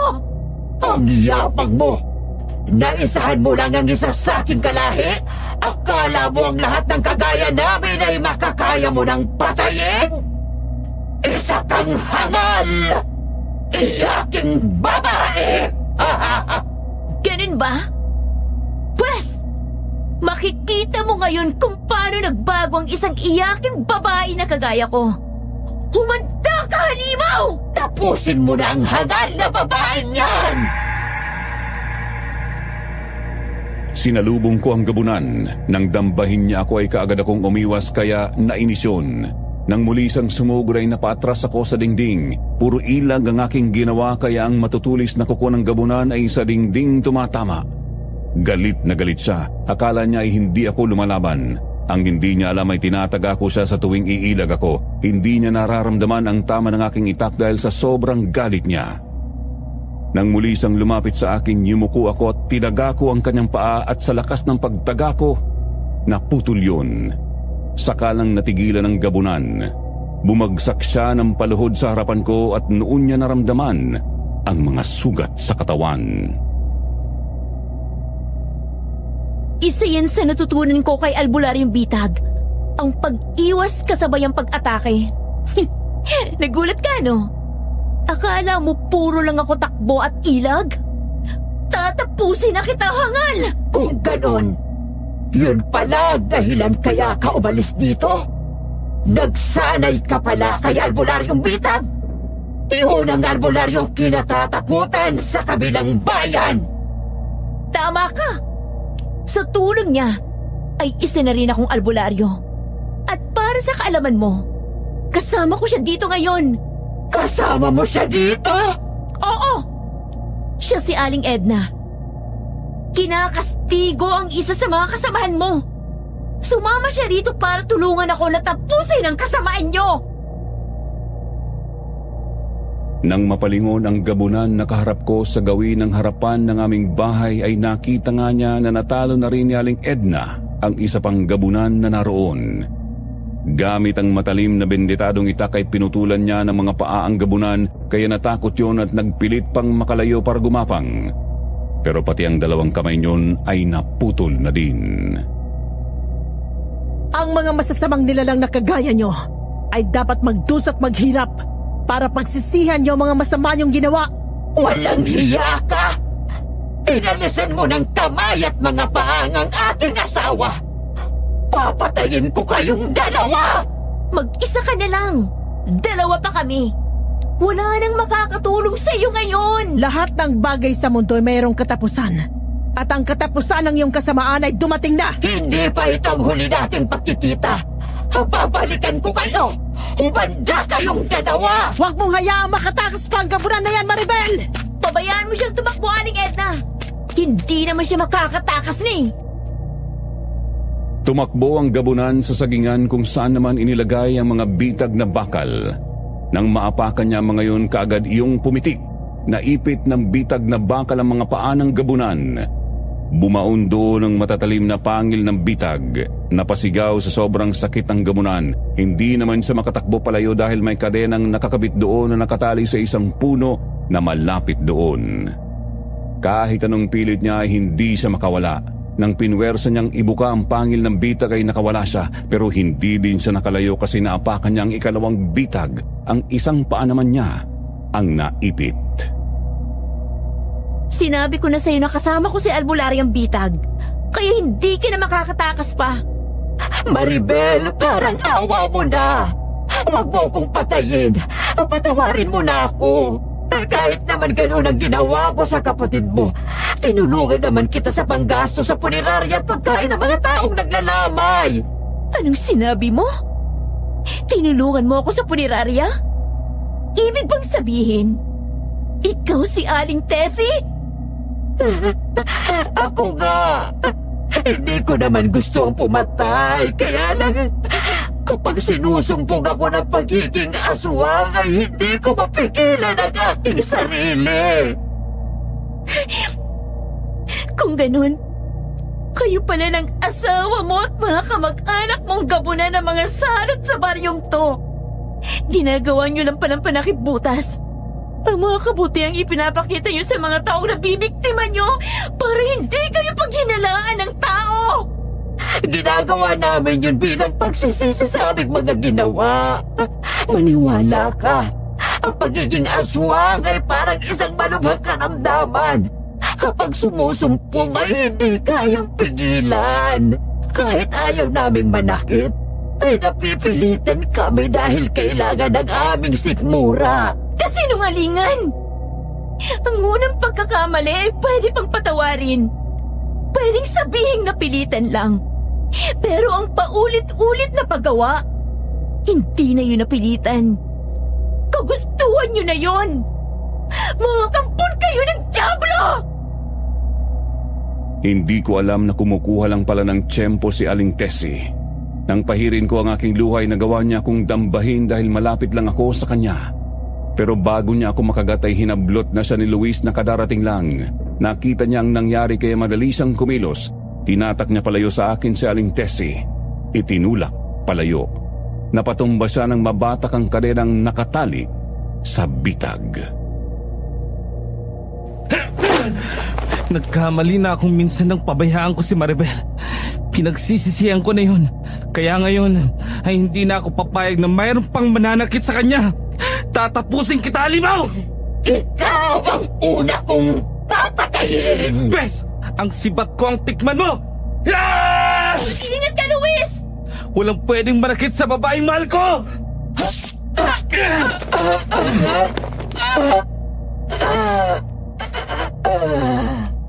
Narinig mo ba yung sinabi ni Luis? Alin din, Aling Edna? Yung sinabi niyang, walang pwedeng manakit sa babaeng mahal ko. Aroy! Talaga palang mahal ka niya. Aling Edna naman. Bakit parang mas kinikilig ka pa? Ang tagal ko na kasi hindi nakakarinig ng mga matatapis na salita mula nang mamatay ang aking asawa. Kapag ganyan ang lalaki na ko, huwag mo lang pakawalan dahil talagang mahal ka niya. Aling Edna, umayos ka nga. Ayan na siya. Palapit na sa atin. Nang mapatay nga ni Luis si Aling Tessie ay kaagad siyang lumapit sa amin. Noon lang siya parang natauhan nang makilala ang patay na gabunan. Parang ayaw ko pa nga nakimuin si Luis pero bahagya akong itinulak ni Aling Edna. Nang lingunin ko siya ay bahagya siyang bumulong sa akin na dapat akong magpasalamat dahil hindi ako nakagat ng gabunan nang dumating si Luis, kaya pinilit kong ngumiti nang muli akong humarap kay Luis. Maraming salamat sa ginawa mo, Luis. Kung hindi ka dumating, baka nakagat na ako ng gabunan na si Aling Tessie. Sila pala ng kanyang asawa at mga kamag-anak nila ang mga gamunan na nangangatok sa mga pintuan para pumatay. Ang sasama nila. Kunwari ay magpapakita ng mabuti. Sila naman palang dahilan ng kaguluhan dito. Bakit nga pala nandito? Nagsisimula na kasi mga palaro doon sa gitnang bukid. Naisip ko na puntahan ka at ayain pero ganito ang inabutan ko. Sinamantala nila nakatuon ang atensyon ng lahat sa palaro kaya sumalakay dito. Alam nila na walang makakatulong sa amin. Mabuti na lang naturuan ko na kung paano lumaban si Maribel. Sa palagay ko naman, ngayong patay na rin ang mga gabunan, ay matatahimik na ang ating lugar. Kung sila nga ang kumakatok at pumapatay, sino naman ang mga aswang na balbal dito sa inyong lugar? Yun nga din ang kanina pa nagumugulo sa isip ko Palagay ko, masasagot ang tanong natin ng gabunan na pinutulan mo ng paa at kamay, Aling Edna. Sa palagay ko nga'y tama ka. Halika nga at paaminin natin ang walang hiyang yun. Binalikan nga namin ang asawa ni Aling Tessie. Noong una ay mahinahon pa ang naging pagtatanong sa kanya ni Aling Edna. Pero nang hindi siya nagsabi ng totoo ay pinahirapan namin siya. Pero sabi nga ay hindi basta-basta mapapaamin ang mga kagaya niya. Kaya kumuha na si Luis ng gas at binuhusan siya. Dahil sa takot na masunog ay umabin din siya sa amin. Pero matapos na makuha namin ang impormasyong aming kailangan ay namatay din ang gabunan dahil naubusan ng dugo. Noon din ay sumama kami kay Luis sa gitnang bukid kung saan naroon ang mga naglalaro. Bakit ngayon lang kayo, Maribel? Marami ng palaro ang hindi nyo napanood. Dahil sinalakay kami ng 3 gabunan, Kapitana Lucinda. Mabuti na lang at dumating din si Luis para tulungan kami. Nakakalungkot, Kapitana Lucinda. Dahil ang mga taong inakala nating mayroong mabuting puso, ay sila palang mga aswang na nangangatok at pumapatay. Sino sila, Luis? Ang pamilya ni Aling Tessie. Sila ang mga gabunan. Kung ganon, dapat na tayong magkaisa para sa lakayin ng bahay nila. Wala na sila, Kapitana. Patay na silang lahat. Pero bago namatay ang asawa ni Aling Tessie, nasabi niya pa sa amin kung sinong kasabwat nila. Ang balbal na siyang kumakain sa mga bangkay na napapatay ni na Aling Tessie. Sino daw ang balbal? Si Mang Amado. Siya ang balbal. Kaya kami nandito ay para hulihin siya. Kaya lang hindi ko makita kanina pa. Kanina'y nandito siya. Katatapos nga lang niyang magbigay ng papremyo sa nanalo sa karera ng kalabaw. Kung gano'n ay tumakas na siya na makitang paparating na kami. Maaaring alam niyang plano ni na Aling Tessie. Kaya na makita kami, umalis na siya. Alam niya na nabigo ang mga kasabwat niya. Huwag na tayo mag-asaya ng panahon pa, Kapitana Lucinda. Habulin na natin si Mang Amado. Sumang-ayon naman sa akin si Aling Edna. Si Kapitana Lucinda at iba pang kalalakihang naroon. Pansamantalang natigil ang palaro, lahat kami ay nagpunta sa bahay ni Mang Amado. Nang makarating kami doon ay nakita namin na sarado ang bakal na gate ng kanyang bakuran. Kaagad na tumalon sa pader si Luis para makapasok sa loob. Binuksan niya ang gate ng bakuran kaya nagmamadaling pumasok doon ang mga taong baryo. Ginalugad sa paligid ng bahay si Mang Amado. Hindi namin siya nakita roon kaya winasak ng mga tao ang pintuan ng kanyang bahay para makapasok sa loob.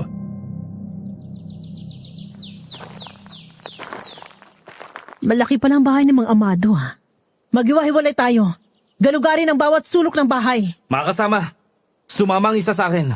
Sa ikalawang palapag tayo. Sa akin sumamang iba. Sa bandang kusina tayo. Sige po. Tama. Sa bodega naman kami maghahanap. Sige, sasama ako kay Maribel. Talasan yung mga mata niyo dahil mabilis kumilos ang balbal. Sumasabay siya sa hangin.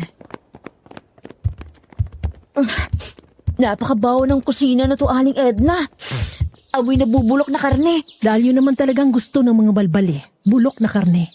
Kaya pala nung minsang makaharap ko siya, naamoy kong mabahong singaw ng kanyang bibig.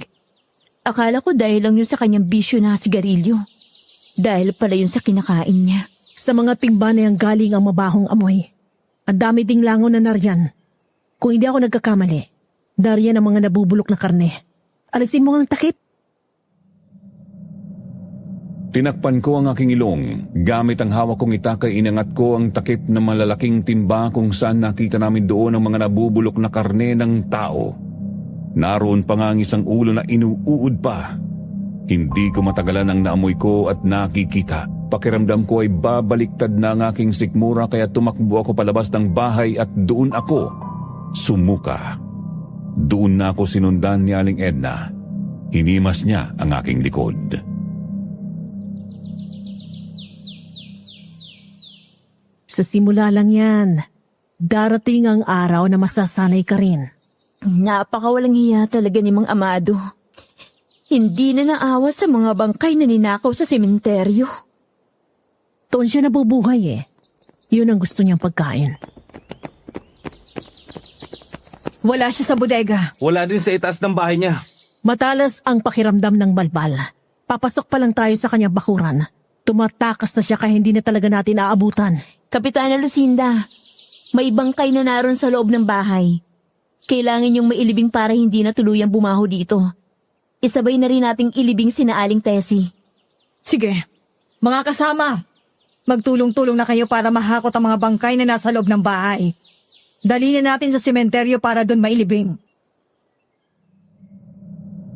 Hinakot ng mga tanod ang mga timba na kinalalagyan ng mga nabubulok na karne ng tao. Kami naman ni na Aling Edna kasama ang iba pang kababaryo namin ay bumalik sa aking bahay para kunin ang bangkay ni na Aling Tessie at dinala na din sa sementeryo. Ipinasok sa mga nitso roon na wala ng laman. Nagpakuha din ng hollow block at semento si Kapitana Lucinda para maisara na ang mga nitso doon. Matapos ang mahabang oras ay umalis na kaming lahat. Nag-uwian at nagpahinga na. Nang kumalat ang dilim ay bumalik kami ng sementeryo dahil na rin sa kagustuhan ni Aling Edna. Malakas kasi ang kutob niya na makikita namin doon si Mang Amado dahil sa mga oras na yun. Tiyak na gutom na yun. Tama nga si Aling Edna. dahil inabutan namin na binubuksan ni Mang Amado ang nitsong pinaglibingan kina Aling Tessie. Talaga palang dapat lang ako makinig kay Aling Edna. Kasi alam niyang lahat ng galaw ng mga aswang dahil sa dami ng kanyang karanasan. Maribel, talagang ayaw mo akong tigilan? Inuubos mo ang pasensya ko. Hindi talaga ako titigil hanggat hindi kita napapatay. Kinain mo ang kapatid ko, kaya tatapusin na kita dito! Naibang ka na yata. Sakala mo ba ay makakaya mo kong patayin? Hindi ako kasing hina ni Tessie. Oh! Ang kamatayan mo ang magiging katuparan ng pangako ko sa aking kapatid. Kaya humanda ka! Oh, mabagal ka! Bago pa ako makalapit kay Mang Amado ay nakalayo na siya sa akin. Kaya naman mabilis ko siyang hinabol. Muli ko siyang tinaga pero kagaya ng dati ay para lang akong tumaga sa hangin. Nang lingunin ko siya ay nasa likuran ko na. Hinawakan niya ako ng mahigpit at inihagis sa ibabaw ng nitso. Gumulong ako roon at bumagsak sa kabilang bahagi. Tumama ang braso ko na dati nang may sugat kaya muli iyong dumugo. Noon naman dumating si Luis. Siya naman ang sumalakay kay Mang Amado. Ilang beses niyang tinusok ng sibat na kawayan pero naiilagan lang. Kinalmot siya ni Mang Amado. Bumaon sa mukha at dibdib niya ang kukunyon. Luis! Ayos ka lang ba? Huwag kang mag-alala sa akin. Papasugod na naman siya, Maribel. Sadyang ang malakas ka, Mang Amado. Pero may alam kaming paraan para talunin ka. What? Ano namang paraan yun? E di ang hagisan ka ng lambat para mapigilan ang bilis ng pagkilos mo. Heto ako sa itaas, hangal! Saluhin mo ang lambat na ito! Huh! Ayos, Aling Edna. Nasuplubalbulusin ang lambat. Kaya huwag ka na magagsaya ng panahon. Salakayin mo na siya bago makawala pa. Ngayon na, Maribel! Tapusin mo lang hangal na yon! Mabilis nga akong kumilos. Kaagad kong sinaksak si Mang Amado. Pero sinalo lang niya ang talim ng aking itak para hindi sa tamaan sa katawan. Tinadyakan niya ako kaya muli akong tumamba. Akala ko ay madali na namin siyang matatalo ngayong nahuli na siya ng lambat. Hindi pa rin pala dahil talagang malakas siya. Nung muling kumilos si Luis, sinaksak ng sibat si Mang Amado. Nagawa din yun na pigilan ng sibat. Kaya habang nagpapalakasan at nag-aagawan sila ni Luis sa sibat ay ginampot ko ang itak. Sinaksak ko siya. Sa pagkakataong ito ay tinamaan na siya sa dibdib. Si Aling Edna naman ay tumalon mula sa itaas at itinarak sa ulo ni Mang Amado ang itak. Doon na siya napaluhod at unti-unting nanghina. Para ito sa kapatid ko at sa mga taong pinarwisyo mo! Oh, walang iya kayo! Magbabayad kayo! Tapos na ang lagi na dala ng balbal na to. Maribel, ayos ka lang ba? Nagdurugo ang sugat mo. Oh, Luis, ayos lang ako. Baliwala sa akin ang pagdurugo ng sugat ko. Ang mahalaga sa akin, maiganti ang aking kapatid. Ngayon, tapos na. Nakakatakot ka palang magalit. Kaya wag mo na ulit gagalitin yan si Maribel kung ayaw mong makakita ng nagwawalang tigre. Ay, hindi ko naman po talaga siya gagalitin. Mamahalin pwede pa. Yun ay kung bibigyan niya pa ako ng pagkakataon. Ay oo naman. Talagang lahat ng pagkakataon ay ibibigay niya sa'yo para mahalin mo siya. Di ba, Maribel? Oo naman.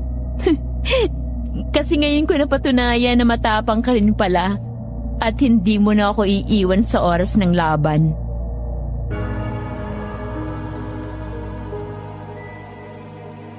Napangiti ng matamis si Luis. Matapos nyon ay umalis na kami sa lugar na yon. Nang umuwi sa kanyang bayan si Aling Edna ay sumama na ako sa kanya. Kasi pareho naman kaming nag-iisa na sa buhay. Nangako ako na hindi ko siya iiwanan at sasamahan kahit tumanda pa siya. Si Luis naman ay nagpatuloy sa panliligaw sa akin kaya tinanggap ko na rin ang pag-ibig niya.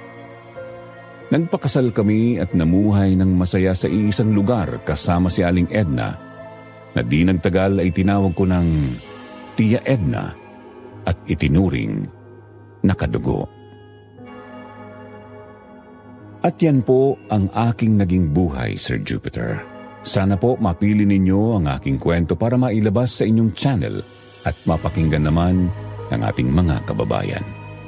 At sa mga giliw kong listeners, kung nagustuhan po ninyo ang kwento ng buhay at pag-ibig ko, mag-iwan lang po ng comment sa ibaba. Maraming salamat po sa inyong lahat.